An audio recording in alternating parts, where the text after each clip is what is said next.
今年嘅7月7號，我諗對好多香港嘅家長同埋小六學生嚟講，絕對係大日子啊！就係小六升中派位公佈日啦。今年嘅成績非常之鼓舞啊，足足有95%嘅學生入讀首3志願啊！而近期網上瘋傳嘅一段好自然嘅片段，就係由小嘅專同學成功派咗心儀嘅九龍華仁書院喎，佢開心到當場喺度唱歌啦，真係好興奮啊！大家可能只係睇到佢開心發光嘅一刻喎，其實佢背後都係長期堅持咁付出㗎。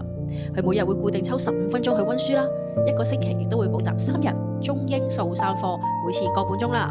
過程呢，佢話雖然都有啲辛苦㗎，但係呢一份堅持，佢話絕對值得啊！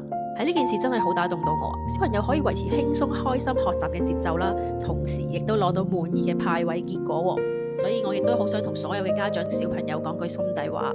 就算你今次唔好彩，暫時派唔到心儀嘅學校，都唔使灰心。後續我哋仲有咩啊？叩門嘅機會啦！只要我哋繼續肯主動爭取，仲有機會考翻你自己心儀嘅學校噶。就算最後真係唔成功，都唔緊要。每間中學都有自己獨特嘅資質同埋舞台噶嘛，唔好俾一次嘅派位結果就定義咗自己啊！只要我哋繼續肯努力、肯自律，去到邊間學校，你都可以讀出自己嘅光芒噶。讀書從來唔係睇一次嘅派位，而係長遠嘅學習態度同埋恒心。希望每一位默默努力嘅小朋友，你哋都可以收穫到屬於自己嘅精彩啦！